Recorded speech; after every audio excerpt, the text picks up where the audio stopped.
के भाव में कहना बा कवि जी।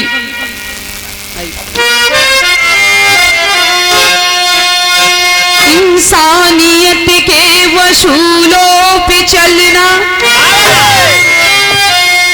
गरीबों के सीने लगाने की नियत, इबादत का पक्का अटल हो इरादा, हो इंसाफ जिसकी शबल मालिकियत,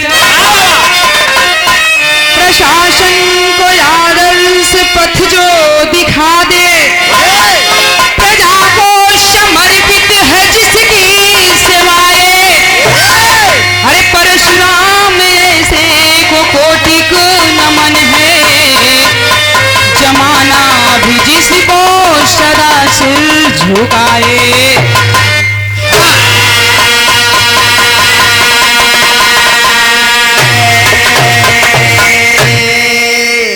गौर करेंगे बाबू, दुनिया का कोई भी देश हो, कोई भी राज्य हो, मशीन वाले भैया तो यार मशीन बहुत सीटी देता। हाँ ऐसे बढ़िया बरियारी से पकड़ो रहा, देखो देख कभी से खोदी आवत हुआ ठीक ना बढ़िया घरवा मशीन बा, तो हर मर्जी का घर वाला लिया है तुमन हका बड़की मशीन बा। देखा भाई संभारे रहा, नहीं तो देखा एक ठके से बढ़ के एक कॉमेडी बोले वाले बैठा है। अरे वाह, बुरा मत मानिए, आप लोगन के मनोरंजन रहा, अगर बुरा भी लगे तो के लिए क्षमा चाहिए था। गौर करेंगे बाबू, दुनिया का कोई भी देश हो, ऐसा भी राज्य हो, राजा ऐसा ही होना चाहिए, न्याय होना चाहिए, इंसाफ करने वाला होना चाहिए, और बाबू एकदम ईमानदार होना चाहिए। गौर करेंगे बाबू, पहले के जमाने में आपके जमाने में बहुत अंतर हो गया है, जमीन आसमान का अंतर हो गया है, लेकिन कहना पड़ा बाबू कव्वाली के टुकड़ा में का,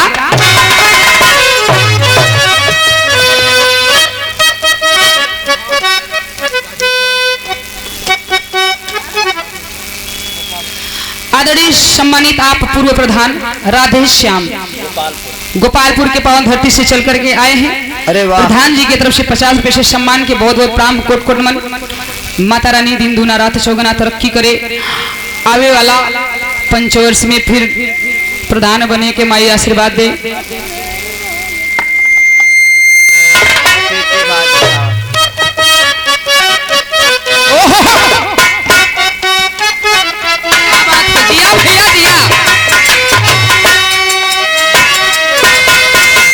बिगड़ी मेरी बना जा,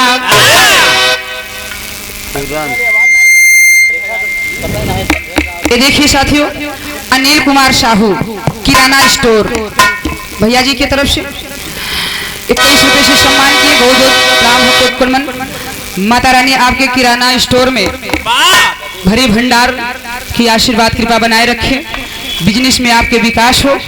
हेलो, लेकिन बाबू गीत में कहे के पड़ गई,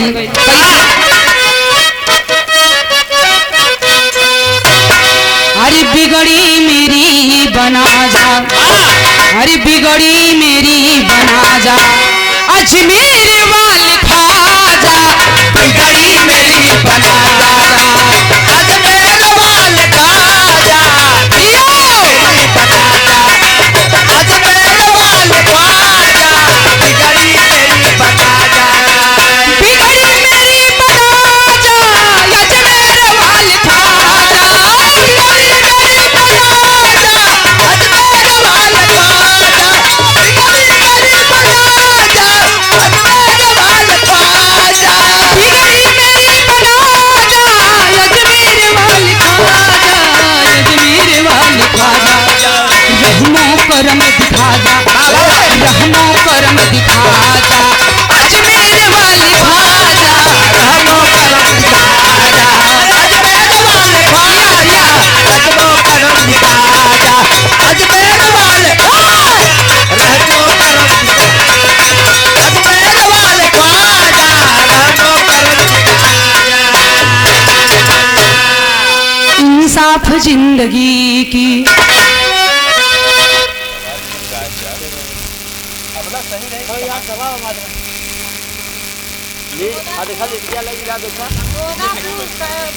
लेकिन हमारा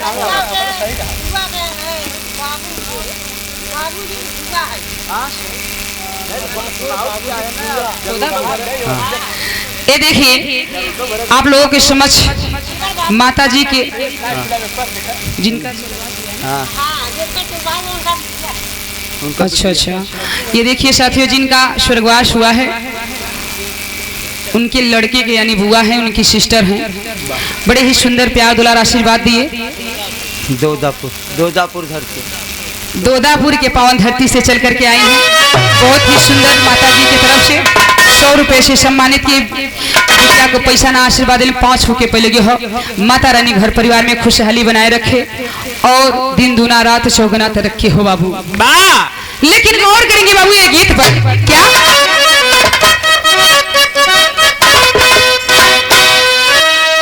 इंसाफ जिंदगी की, अरे इंसाफ जिंदगी की लेता कठिन परीक्षा, इंसाफ जिंदगी अरे लेता कठिन परीक्षा, इंसाफ जिंदगी अरे लेता कठिन परीक्षा, इंसाफ जिंदगी की लेता कठिन परीक्षा, इंसाफ जिंदगी की लेता कठिन परीक्षा, इंसाफ जिंदगी की लेता कठिन परीक्षा, इंसाफ जिंदगी की लेता कठिन परीक्षा, लेता कठिन परीक्षा। इतिहास लिखने वाले करते यही समीक्षा, इतिहास लिखने वाले अरे करते यही समीक्षा, इतिहास लिखने वाले अरे करते यही समीक्षा, इतिहास लिखने वाले करते यही समीक्षा, इतिहास लिखने वाले। नजम के लाइन में कहे के पड़ गई बाबू का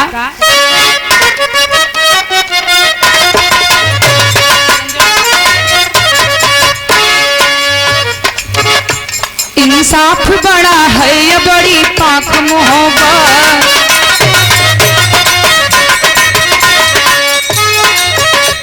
आला विवेकशील है या राजसी कुबत, अतीत में था लोकतंत्र राजतंत्र में,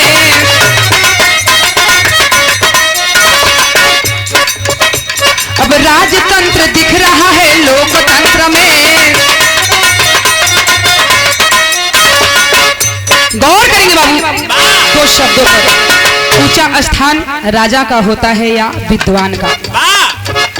बाबूजी ऐसे ऐसे धरती पर वीर हो गए हैं कि केहू सीनियर के जरूरते ना बा, राजा महाराजा के केहू के जरूरते ना बा, मंत्री के इकट्ठा करे के जरूरत ना बा। बाहरे हमारे वीरों, बाहरे हमारे धरती पुत्र, बड़े ही सुंदर आप लोगों की करामात है।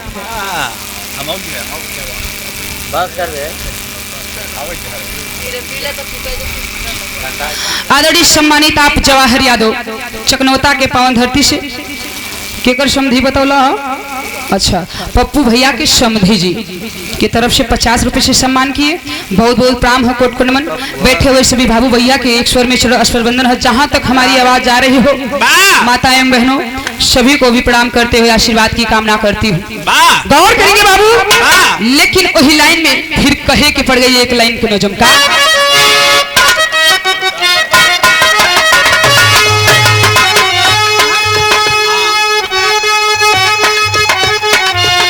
भारत की सल्तनत थी जहांगीर के घर में, भारत की सल्तनत थी जहांगीर के घर में, बसी थी बीबी नूर जहां उनकी नजर में।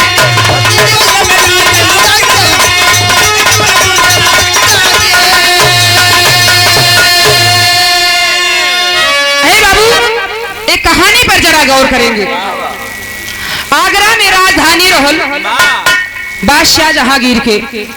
ए बाबू उनकर जो बेगम रहले नूर जहां बेगम, राजा बादशाह जो थे उनकी इतनी सुंदर बीवी थी, इतनी सुंदर उनकी बीवी थी बाबूजी, उनका नाम नूर जहां बेगम था और उस राज घराने में उसके जैसा कोई नहीं था। अरे वाह उसके जैसा सुंदरता में कोई नहीं था, विश्व सुंदरी कही जाती थी। अरे वाह। अब कहीं कहीं बाबू देख लिया जाए कि मेहरारू अगर मर्द के कमजोर नस पकड़ लेलन, हर मेहरारू के बात ना बतियावत है, एक था महू औरते में ही बाबू, लेकिन मेहरारू अगर जान ले लें कि मर्द इस चीज में कमजोर नस पकड़ लें तो लगले ना अंगूरी पे नचावे।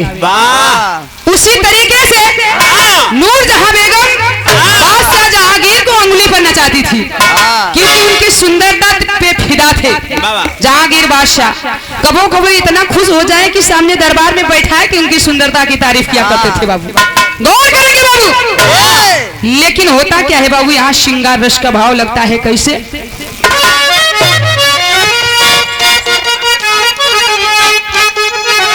गौर करेंगे बाबू।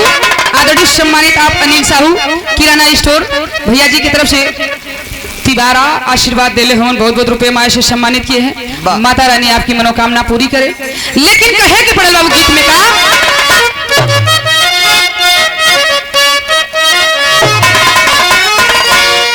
अरे बोले जानी बोला, अरे बोले जानी बोला, अरे बोले जानी बोला, अरे बोले जानी बोला, सुगनावा हरि के बोल जनी बोला, सुगनावा हरि का बोल जनी बोला, सुगनावा हरि का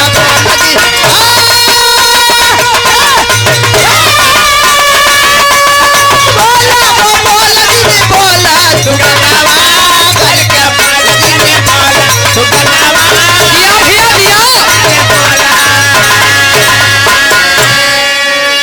ध्यान देने योग्य बात है श्रोता सज्जनों, गौर करेंगे।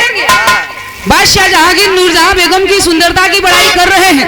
बड़ाई करते करते श्रृंगार रस के भाव लगल का, अरे साचा में ढालल, अरे साचा में ढालल जवनिया तूफानी, अरे साचा में ढालल जवनिया तूफानी, सजनी यहाँ बेगम के सूरत नूरानी, सजनी यहाँ बेगम के सूरत नूरानी, सजनी यहाँ बेगम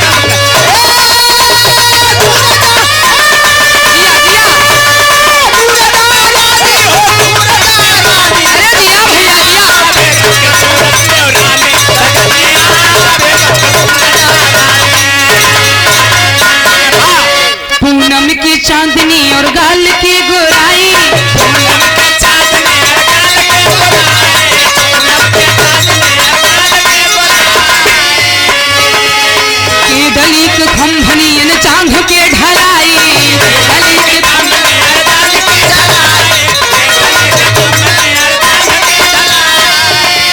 ये देखिए साथियों, बिरहा एवं लोकगीत के बड़े ही सुंदर कलाकार, बहुत ही धुरंधर कलाकार हमारे भैया मनोज यादव, बड़े ही प्यार दुलार सम्मान देते हुए चिखनौता के पावन धरती से चल करके आए हैं। भैया के दर्शन मिलल, आशीर्वाद मिलल, बहुत बहुत धन्यवाद आपके। प्रणाम बा, कोट कोट नमन हो। 50 रुपये से भैया सम्मान किए हैं, बहुत बहुत प्रणाम बा। लेकिन गौर करेंगे बाबू, कहना पड़ा डली के खंभनी न जांघ के ढलाई,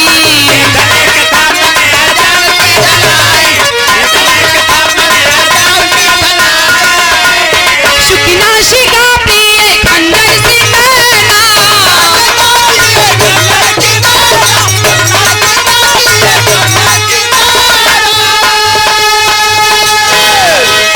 गजदामिनी चाल चितवेली मैना,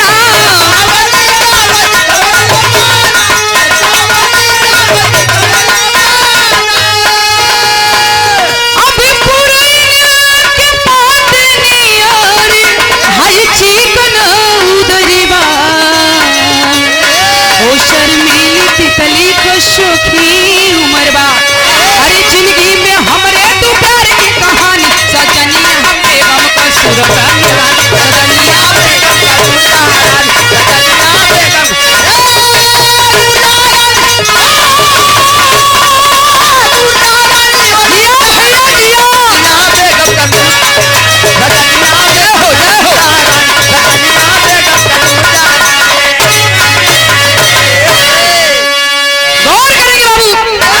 बादशाह जहांगीर तीरंदाजी में माहिर थे, धनुष बाण चलाना कथा बहुत सुंदर है क्योंकि राजा महाराजा पहले ज्यादा शिकार खेलन। वाह तीरंदाजी में माई थे रानी कहलन की ए जी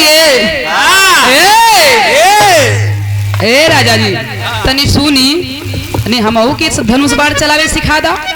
राजा कहलन एमे कौन सा अर्ज है चला तो हमहू के सिखा दे। बाबूजी कहलन का नूरजहां बेगम के लिया के छत पे गइलन। अरे छत पे चढ़ गइलन तो धनुष बाण हाथे में पकड़ा देलन। धनुष बाण पकड़लन कहलन कि देखो जौना चीज पे तोहे निशाना लगावे के बा एक आंख वही पे गड़ौले रहा और दूसर की आंख बंद कैला एक आंख निशाना जोने पे लगा वही के गड़ावे के ला। बाबू वही तरीके राजा के बतौले के अनुसार रानी वही तरीके से कैलिन और धनुष पे बाण चढ़ा के प्रत्यंचा खींचलिन। अब खींचले के बाद बाबूजी रोज राजा साहब अभ्यास करौलन। अभ्यास करौले के रानी के पता चल गई कि अब हम धनुष बाण चलावे सीख गईली। एक दिन राजा साहेब के अनुपस्थित में राजा साहब के अनुपस्थित में कैलिन का बाबू सोचलिन कि अब तो धनुष बाण सीख गई गईलिन छत पे। जब छत पे गईलिन तो चारों तरफ नजर घुमा के देखे लगली। गौर करेंगे बाबू लेकिन होता क्या है जब सीख गईलिन तो भोइल का एहवा एक ठो गीत लगल। राजा साहब सिखा तो दिलन धनुष बाण सीख गईलिन अभ्यास हो गए लेकिन भोइल का गीत एजा एक ठो गीत लगल बाबू कोनो परदेसी मन से धू मेहरारू के फोन कैलस कहलस कि हेलो हेलो डार्लिंग क्या हाल है कैसी हो आजकल बड़ा परेशान कैले बाड़ू। मेहरारू कहलस कि सुना हे हेलो कहली कि ना तो तोसे कोनो अनुचित बात कहली मनोज भैया ना तो कोनो अनुचित बात कहली ना तो तोसे कोनो भारी भरकम सामान मंगली तो के परेशान कैसे कैले बाड़ी। मर्दा कहे कि तो आर परेशान करे के कुछ अलगे अंदाज बा। मर्दा कहले का बा बाबू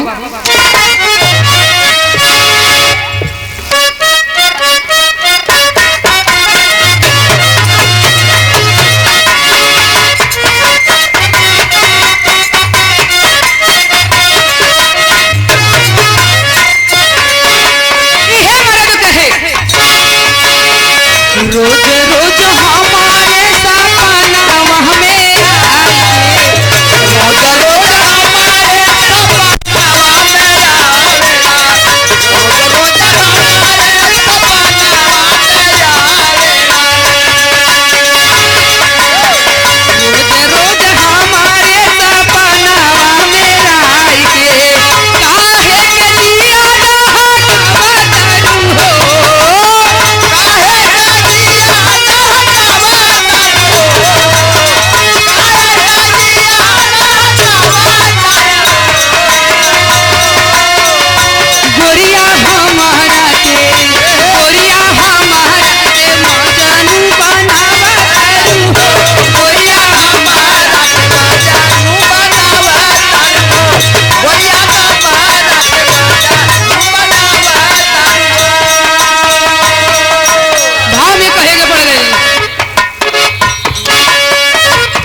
आदरणीय सम्मानित आप राम जी यादव रामबाग में बढ़िया डेयरी का काम होला बाबू यानी दूधे का बढ़िया विक्रेता हुआ डेयरी भी बा बढ़िया। माता रानी उदनीपुर के निवासी हैं। सुदनीपुर के निवासी साथियों, बड़े ही सुंदर प्यार दुलार आशीर्वाद देते हुए 100 रुपए से सम्मानित किए हैं। बहुत बहुत प्राण बा, कोट कोट नमन हो। माता रानी इस तरीके विकास बनाए रखे आपका। ये देखिए साथियों, घर का मलिकार पप्पू यादव जी के द्वारा कार्यक्रम करने का मौका मिला। भैया जी की तरफ से 20 रुपए से सम्मानित किए हैं। बहुत बहुत प्राण, कोट कोट नमन हो। आदरणीय सम्मानित आप राकेश साहू करणपुर के पावन धरती से, जहां पर ये विवाह का कार्यक्रम चल रहा है साथियों, भैया जी की तरफ से 101 रुपए से सम्मान की बहुत बहुत प्राण है, कोट कोट नमन बा। बैठे हुए इसमें भैया बाबू लोगन के एक स्वर में चौड़ा बंधन हो, आशीर्वाद की कामना है।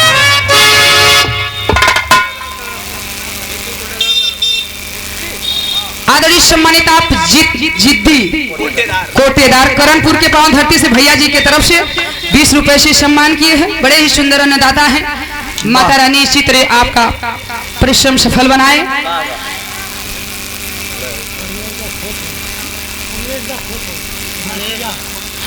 आदरणीय सम्मानित आप कमलेश भक्खोपुर, भैया जी की तरफ से बहुत बहुत रुपए माए से सम्मान के 5 रुपए पहले लगी है, कोट सम्मान, लेकिन भाव में कहे के पड़ गई का।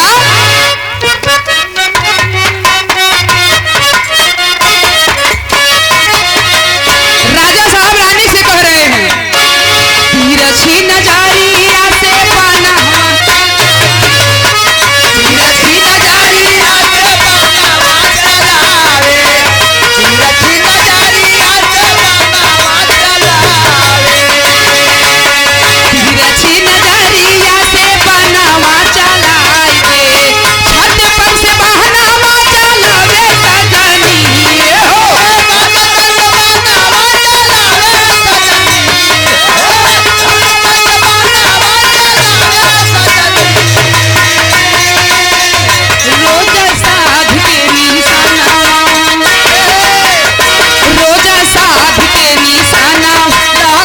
सजनी हो,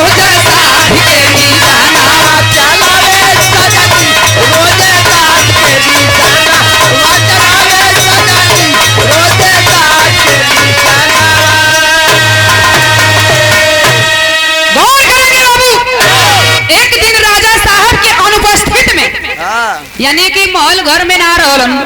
रानी कलीन का दिमाग में मंचल दिमाग तो रहबे करलन बाबू, जे कभो दुख ना झेले रहे, गरीबी ना दे तो कि का हो एहसास होई गरीबी का।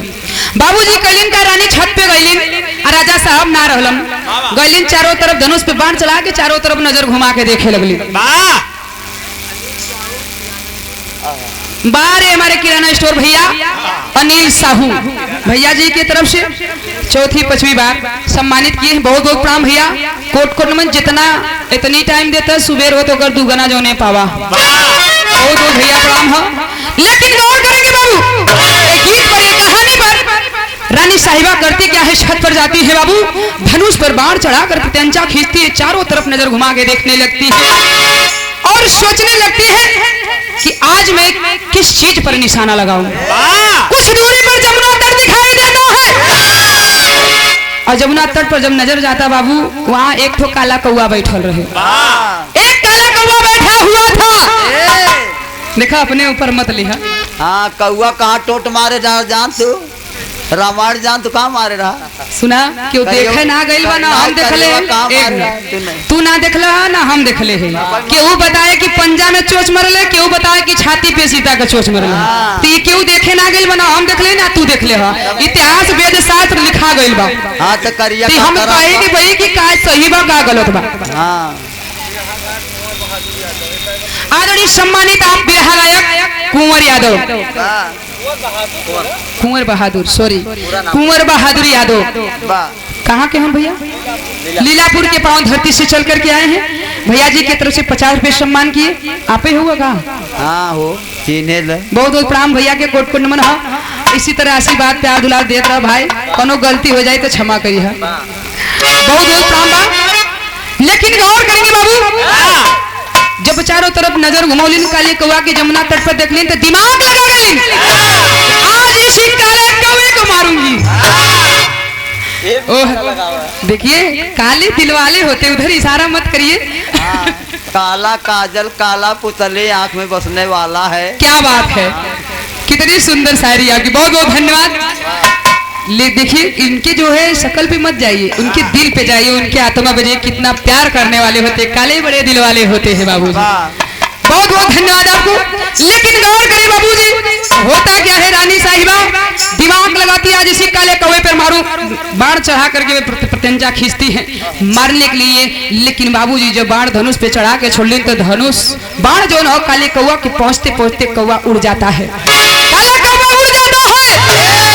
नतीजा क्या निकला बाबू, कहना पड़ा।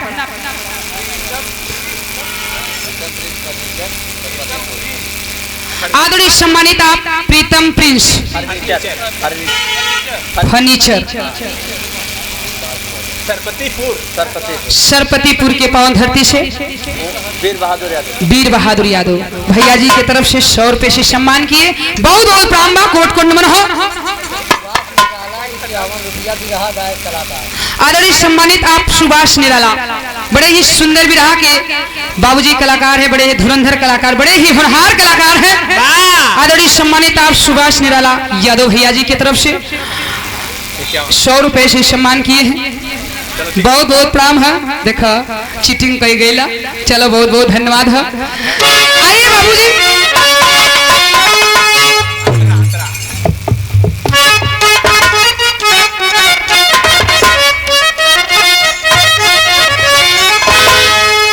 एक दिन धनुष और बाना हवा उठावाली, एक दिन धनुष और बाना उठावाली,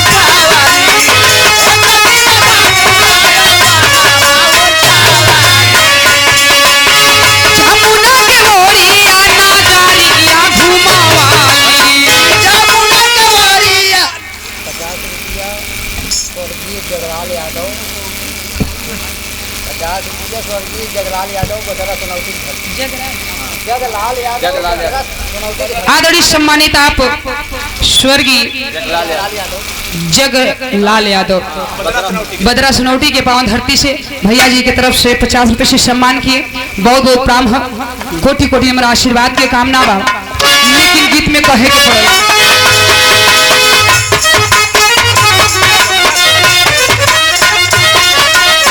एक दिन धनुष आयल बाना हवा उठावाली, एक दिन धनुष आयल बाना हवा उठावाली, एक दिन धनुष आयल बाना हवा उठावाली। ये देखिए साथियों, बड़े ही सुंदर महेंद्री म्यूजिक चैनल यूट्यूबर भैया आप लोग के सामने उपस्थित है, कैमरा भी लगी हुई है। शशांक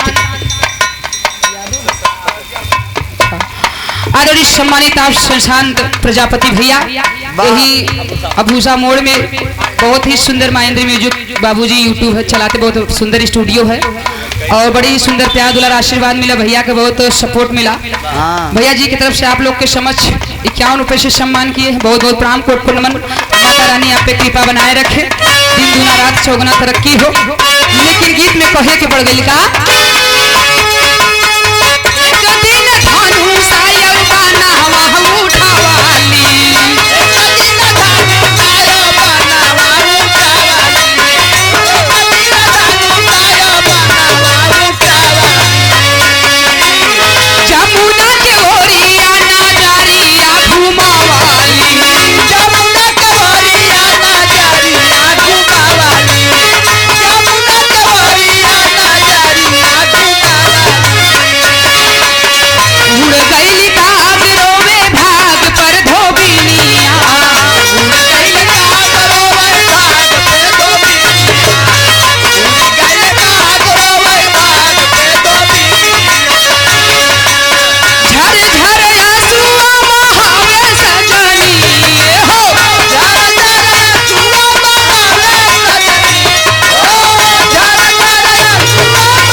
जो रानी साहिबा बाण चलाई थी धनुष पे चढ़ा करके प्रत्यंचा खींच करके मारी थी बाबू, वह धनुष से निकली हुई बाण जमुना तट के किनारे जो काला कौआ बैठा हुआ था बाबूजी, बाण पहुंचते पहुंचते वो काला कौआ वहां से उड़ गया। उसका किस्मत नहीं रहे बेचारे। काला कौआ वहां से उड़ जाता है। उसी जमुना के तट पर एक धोबी और धोबी कपड़ा धो रहे थे बाबू, वह जो है धनुष जा करके उस धोबी के सीने में लग जाता है। अरे वाह, धोबी के सीने में लगता है और वह धोबी वहीं पे पाट पे गिरता है, तुरंत उसकी मृत्यु हो जाती है। हमारे बीच में बड़े सुंदर गायक कलाकार सुभाष निराला जी आए हुए हैं। आपका मंच के माध्यम से हार्दिक स्वागत अभिनंदन है। और लक्ष्मी जी से चाहेंगे थोड़ा समय को ध्यान देते हुए पप्पू भैया का आदेश आया तब हम कह रहे हैं। चलिए ठीक है, अच्छी बात है, घबराइए मत। लगावा लेकिन बाबू होता क्या है, तेरी के भाव में कहे के पड़ गई।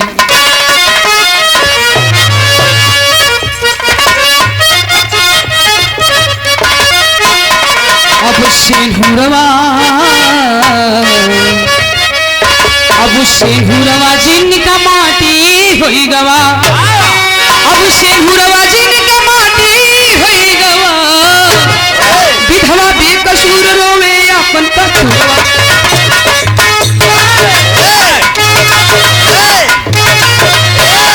और करेंगे बाबू, वह विधवा धोबन करती क्या है, उसके पति का जब मृत्यु हो जाता है वह धोबन उसी जो है जमुना के तट पर रो रही है, सर पीट के, छाती पीट पीट कर रो रही है।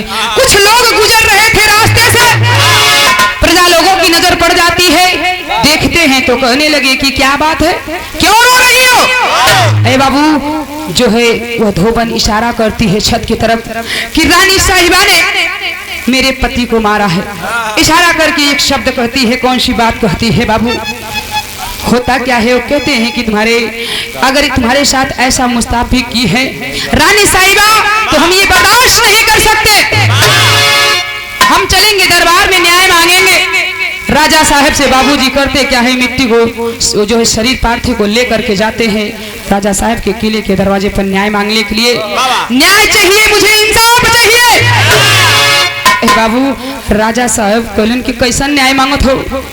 कहलन की रानी साहिबा का चलाए हुई बाढ़ हमारे पति के सीने में लगाएगा। यदि आपको विश्वास नहीं, जाकर किले के दरवाजे पर देख लीजिए, वहां पर मेरे पति की लाश पड़ी हुई है। बाबूजी राजा साहब दरवाजे पर जाते हैं, जाकर के देखते हैं तो सचमुच रानी साहिबा का चलाई हुई बाढ़ थी। और आते हैं वहां से वापस आकर के करिंदे को बुलाते हैं, यानी अपने सिपाही को बुलाते हैं, बुला करके कहते हैं कि जाइए रानी साहिबा को बुला लाइए और कह देना कि पर्दे की आड़ में नहीं आएंगी, पर्दा को हटा कर गएंगी, नकाब बांध करके नहीं आएंगी। अरे बाबू जाता है सिपाही, आदेश देता, रानी साहिबा बड़ी खुश होती है कि राजा साहब क्यों याद किए हैं। और जब आते हैं सामने आते हैं बाबूजी, क्योंकि राजा साहब के उद्देश्य पे जाना है, मकसद पर जाना है। होता क्या है, यहाँ पे एक गीत लगत है बाबू, कोनो सरदार कोनो सरदारी, पुरवैया का हवा का झोंका चलत रहे बाबू, खेत के तरफ जात रहलन और जो सरदार रहलन ओ पीछे रहलन, सरदारी आगे रहलन। और सरदारी का दुपट्टा जो और सरदार के गले में लपेटाए गई। जब सरदारी पीछे मुड़ कर देखलन, सरदारी मुस्किया दिले। और जब सरदारी मुस्किया दिले तो सरदार चीज कहलन, बात बतावत हुन, का बतावत हुन?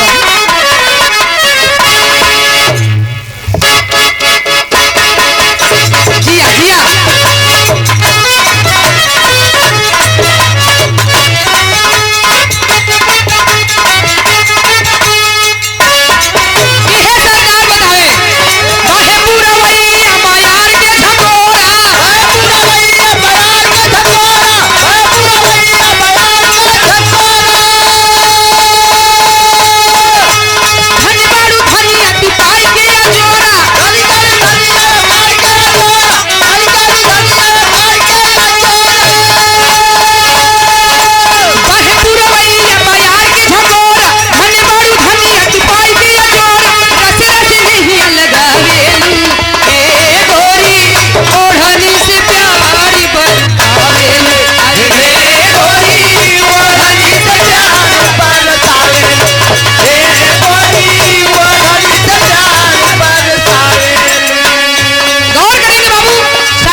जो है साथियों उनकी बड़ाई करते तारीफ करते हुए ये बात को कहलन का भाव में कहे पड़ गए।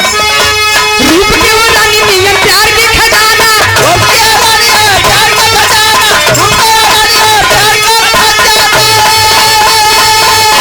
हुस्न के मलिक का त्योहार का जमाना, हुस्न के मलिक का त्योहार का जमाना, हुस्न के मलिक का त्योहार का जमाना। रूप के वो रानी नियम प्यार की खजाना, हुस्न के मलिक का त्योहार का जमाना। बान भी न बान के चलावेलू हे गोरी बाजो बे निशाना तू लगावेलू, अरे हे गोरी बाजो बे निशाना तू लगावेलू, हे गोरी बाजो बे निशाना तू लगावेलू। गौर करेंगे बाबू, राजा साहब करते क्या है उनकी सुंदरता की तारीफ कर रहे हैं और बखान है कर रहे हैं कि कल आपकी जितनी सुंदरता की बड़ाई है गांव शहर में चर्चा, उसी तरह आपकी बाण चलाने की भी चर्चा गांव नगर में है। बाबूजी बादशाह बता रहे हैं क्या,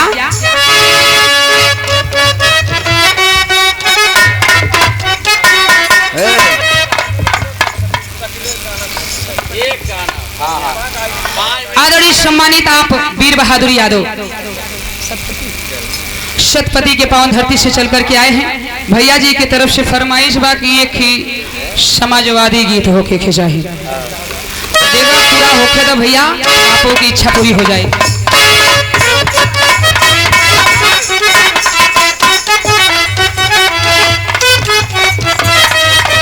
जी हाँ क्या बात है, कहना बात।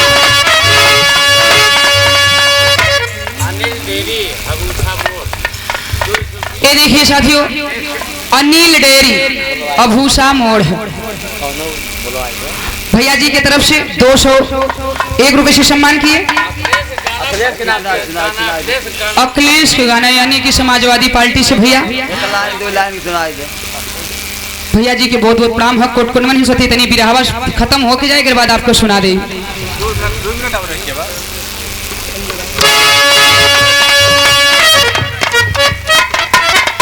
आदरणीय सम्मानित आप अनिल किराना भैया 5वीं 6वीं बार फिर से बहुत बहुत रुपये मार से सम्मानित किए। कोटकुनमन हो, लेकिन कहना बका लागल निशाना तोहरे आज धोबी घाट पे, कपड़ा धोवाता धोबी मरी गइल बात पे, धोबी मरी गइल घाट पे, कपड़ा धोवाता धोबी मरी गइल घाट पे। कहीं जारी जारी रोमे जकर से हुड़ा धोई, जाकर डगुआ धोई, मन इंसाफ दरबार में बनाई,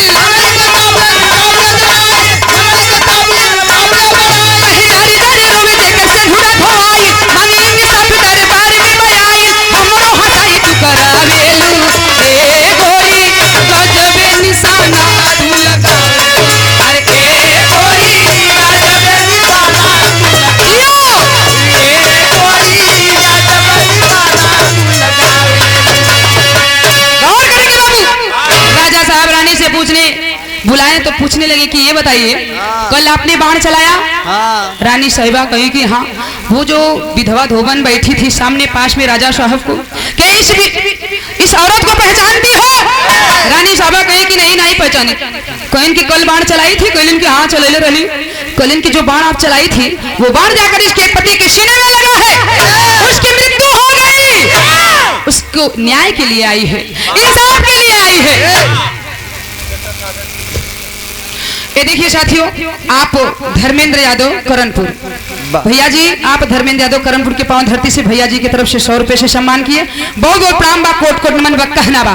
कहते हैं राजा साहब जो आपने बाण कल चलाई थी इस धोबन के पति धोबी के सीने में जाकर के लगा है और उसकी पत्नी जो है न्याय मांगने आई है। इतनी बात को सुनकर रानी साहिबा नीचे सर करके चुपचाप खड़ी हो जाती है। तब राजा साहब कहते हैं इसका ये मतलब नहीं आप चुपचाप खड़ी हो जाइए, कोई न्याय नहीं है। अरे बाबू, रानी साहिबा कहते हैं मैं राजा हूं, मैं तो न्याय जरूर करूंगा। बाबूजी 2-4 कदम पीछे खड़े हो जाते हैं राजा और अपने राजसी वस्त्र को उतार देते हैं, अर्धनग्न हो जाते हैं। यानी कमर के ऊपर जो राजश्री वस्त्र पहने को निकाल के फेंक देलन और धोबन को जो है धनुष बाण थिमा देते हैं। थिमा करके एक बात कहते हैं। कौन सी बात कहते हैं बाबू?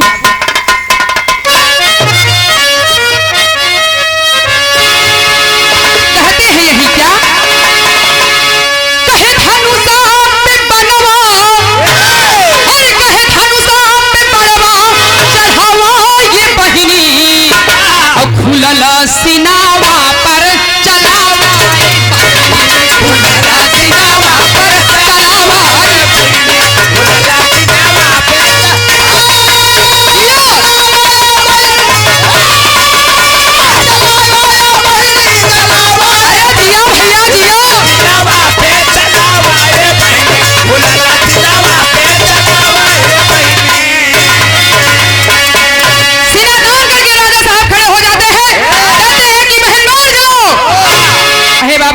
लेकिन होता क्या है, अंतरा में तो पड़ गई। बेगम की आगे पराड़ मोरा जाई, बेगम के आगे पराड़ मोरा जाई, बेगम के आगे पराड़ मोरा जाई। तो हरे नीन तब दरदा बुझाई, तो हरे नीन तब दरदा बुझाई,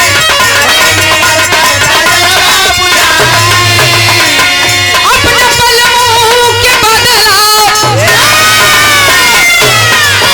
अपने बलमों के बदला चुकावा ये बहिनी खुलल सिनावा पर चलावा ये बहिनी खुलल सिनावा पर चलावा ये बहिनी खुलल सिनावा पर चलावा ये बहिनी चलावा ये बहिनी खुलल सिनावा पर चलावा ये बहिनी खुलल सिनावा पर चलावा ये बहिनी। अरे बाबूजी गौर करेंगे, राजा साहब करते क्या है, कहते हैं कि ये जो है बड़े घरों की रानी साहिबा क्या जाने गरीबों का दुख दर्द है। बाबूजी रानी साहिबा को कहती, शाही घराने के रहने वाली इसे गरीबों का दुख दर्द नहीं पता चलता। अगर जैसे तेरे पति को रानी साहिबा ने तुम्हारे आंख के सामने मारा, इससे मुझे भी अगर ये बाण मारोगी तो इसे एहसास होगा दर्द क्या चीज होता है। बाबूजी बहन शब्द प्रयोग करते हुए राजा साहब उस धोबन से कहते हैं कि बहन बाण चलाओ, लेकिन इतनी बातों को सुन करके बहन का दिल जो है पिघल जाता है। बाबूजी बहन शब्द सुन करके दिल जो है ढीले पड़ जाते हैं, एकदम नॉर्मल हो जाती है उस बहन शब्द, क्योंकि उसका धर्म का कोई भाई नहीं था, उस धोबन का कोई धर्म का भाई नहीं था। आजकल के जमाने में केहू गैर बिरादरी का बिटियन का बहनी का कहते उनका बहन बना ला, कहीं छोड़ा धोबी के घर के अपन बहन बनाई। बाबूजी धोबन को जो है राजा साहब जब बहन बना लेते हैं उसके बड़ी सुकून मिलती, बहुत सुख मिलती, आंखों में आंसू भर जाता है। एक बात कहती है आल्हा के भाव में बतावे के पड़ल बाबू।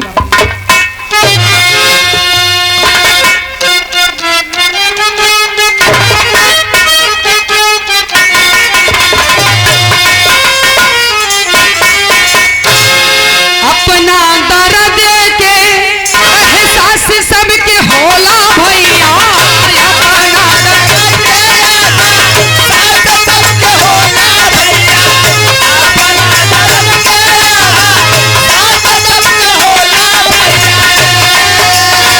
दूसरा के दर्द नहीं केहू के बुझाए, दूसरा के दर्द नहीं भैया बुझाए, दूसरा के दर्द यहाँ सासा करावे भैया, दूसरा के दर्द यहाँ सासा करावे भैया, दूसरा के दर्द यहाँ सासा करावे भैया। मानाई महान दुनिया में कहाँ, मानाई महान दुनिया में कहाँ, बादशाह जहांगीर इंसाफ के पुजारी पंचो, बादशाह जहांगीर इंसाफ के पुजारी पंचो, बादशाह जहांगीर इंसाफ के पुजारी पंचो। जिनका आदर भवानी आय कहला, जिनका आदर भवानी आय कहला।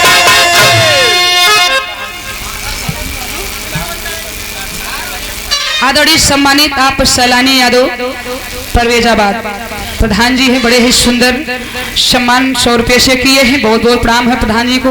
ऊपर भगवान, नीचे प्रधान, बहुत बहुत धन्यवाद भैया।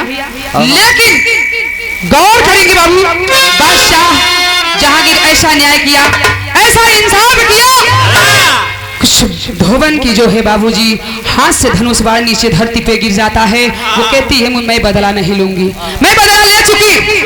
बाबूजी महल से बाहर जाने लगती है। तब उस समय राजा साहब करते क्या है, वही लाइन में कहे के पड़ गए, अरे विधवा गरीबानी पकड़ के चरनिया भैया, विधवा गरीबानी पकड़ के चरनिया भैया, विधवा गरीबानी पकड़ के चरनिया भैया। तब बोली बादशाह से बचनिया तुराय, तब बोली बादशाह से बचनिया तुराय। आदरणीय सम्मानित आप राम अभिलाप चकनौता के पांव धरती से चाचा जी की तरफ से 20 रुपए से सम्मान के बहुत बहुत प्रणाम है, कोट कुंडमन है। गौर करेंगे बाबू, राजा साहब की पैर पकड़ करके रोने लगती है। रो करके एक मार्मिक शब्द कह रही है। क्या कह रही है, खड़ी के लाइन में कहे के पड़ गई, अरे बदला के आवेश में, अरे बदला के आवेश में अभी गरीबनवा चली, अरे बदला के आवेश में अभी गरीबनवा चली, कहवा तोहरा जैसन धर्म के वीरनवा। जिया जिया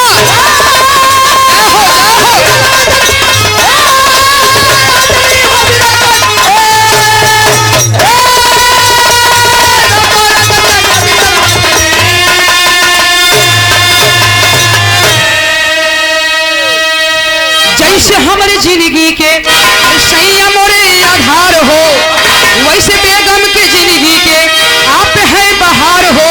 अब एक के बाण में तू गुलशन चली, अरे अब एक के बाण में तू गुलशन चली, कहवा तोहरा जैसन धर्म के वीरनवा मिली।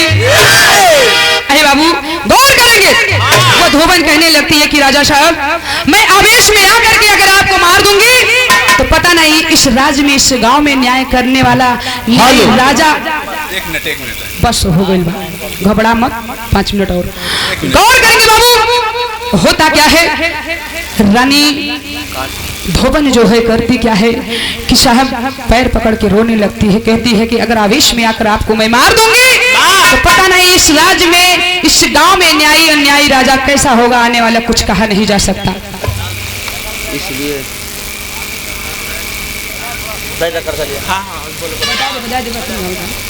लेकिन बाबूजी कहल गई आखिरी में, घबरा मत, बजा दे तनी। अरे न्याय बादशाह मांगे बहना से माफी हो, अधर्म के बहिनिया से बंधवावे राखी हो। गौर करिए बाबू, उनको अपना बहन मानकर अपने घर में महल में रख लेते। रानी साहिबा भी रहती है, धोबन भी घर में रहती है। और राजा साहब कहते हैं इसके बाद इस महल से आपको निकलना है, आप मेरी धर्म की बहन है, मैं आपका धर्म का भाई हूँ। इस घर में से आपका जनाजा निकलेगा, यानी कि आपकी मृत्यु निकलेगी और इस महल से आपको जाना नहीं है। मैं आपका धर्म का भाई हूँ, आप मेरी धर्म की बहन है। बाबूजी रानी को भी, रानी उनकी बेगम जो थी वो तो थी, लेकिन इस धोबन को भी अपना बहन मानकर उस घर में रख लेते, उस महल में रख लेते हैं। और दोनों की जिंदगी जीवन यापन बाबूजी होने लगता है। बहुत ही सुंदर ये कहानी यहीं पे समाप्त होती, लेकिन